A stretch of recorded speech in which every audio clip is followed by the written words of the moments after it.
O Pastor de Hermas, segundo livro, Mandamentos.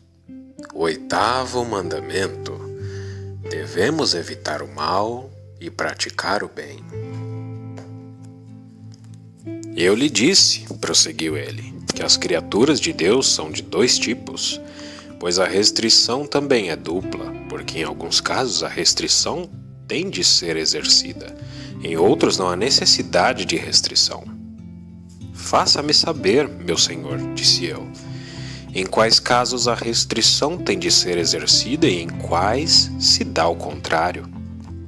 Restrinja-se a si mesmo em relação ao mal e não o pratique, mas não exerça nenhuma restrição em relação ao bem e pratique-o, pois se você exercer alguma restrição na prática do bem, cometerá um grande pecado. Mas se você exercer alguma restrição de modo a não praticar o mal, você estará praticando grande justiça. Restrinja-se a si mesmo, portanto, em relação a toda iniquidade, pratique o bem. Quais são, disse eu, as ações perversas das quais devemos nos restringir? Ouça, disse ele.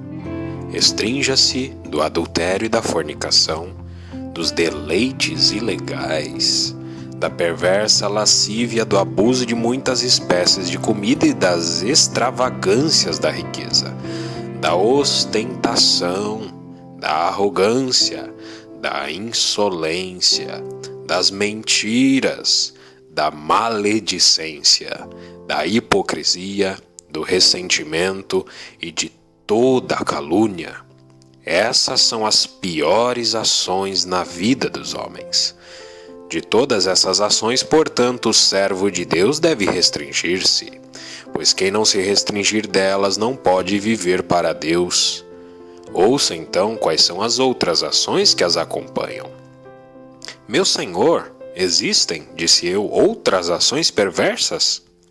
Existem, disse ele, e muitas, de fato das quais o servo de Deus deve restringir-se: o furto, a mentira, o roubo, o falso testemunho, o exagero, o desejo perverso, a fraude, a vanglória, a ostentação e todos os outros vícios semelhantes a esses.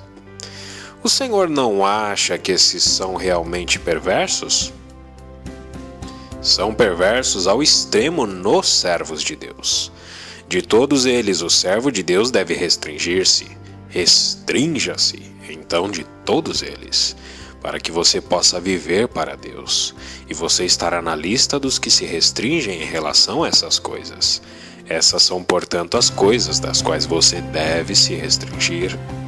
E disse ainda: mas ouça quais são as coisas das quais você não precisa se restringir, mas que deve praticar. Não se restrinja do bem, mas pratique-o. Mas diga-me, Senhor, disse eu, qual é a natureza das boas ações, para que possa seguir no caminho delas e servi-las, de modo que praticando-as eu possa ser salvo? Ouça, disse ele, quais são as boas ações que você deve praticar em relação às quais não se exige nenhuma restrição. Primeiro de tudo, a fé, depois o temor do Senhor, o amor, a concórdia, as palavras da justiça, a verdade, a paciência. Nada existe melhor que essas coisas na vida dos homens. Quem as pratica e não se restringe delas tem sua vida abençoada. Em seguida, estas coisas a observar: ajudar viúvas, cuidar de órfãos e necessitados, resgatar os servos de Deus de suas necessidades, ser hospitaleiro, pois a hospitalidade é um campo para a prática do bem. Nunca se opor a ninguém, manter-se em silêncio, ter menos necessidade que todos os outros, respeitar os idosos, praticar a justiça, zelar pela fraternidade, tolerar a insolência, resignar-se, encorajar os que estão espiritualmente enfermos, não afastar da fé os que pecaram, mas trazê-los de volta e restaurar-lhes a paz espiritual. Admoestar os pecadores, não oprimir os devedores e os necessitados, e quaisquer outras possíveis ações como essas. Essas coisas lhe parecem boas? Meu senhor, o quê? Disse eu. É melhor do que isso?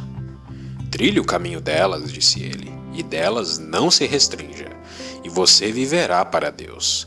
Observe, portanto, esse mandamento. Se você fizer o bem e não se abstiver dele, você viverá para Deus. E novamente, se você se recusar a fazer o mal e se abstiver dele, você viverá para Deus. E todos aqueles que observarem esses mandamentos e seguirem pelo caminho deles, viverão para Deus.